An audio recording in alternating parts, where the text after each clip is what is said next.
தேர்தல் வந்தாலும் யாரு நின்னாலும் ஓட்டு நான் கூட போட்டாகணும். முன்னே கை நீட்டி ஐயா சாமின்னு நீங்க என்கிட்ட கேட்டாகணும்.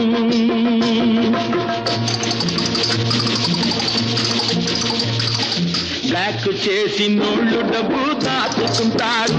కాస్త బిచ్చమెయ్యమంటే మూతి ముడుచుకుంటారు. ఆ దాచుకున్నది దోచుకుంటే తప్పరపోతారు, பித்தரப்போத்தாரு. நானும் கூட ராஜாத்தானே நாட்டு மக்களிலே. அட நாணம் என்ன வெக்கம் என்ன காசு கேட்பதிலே.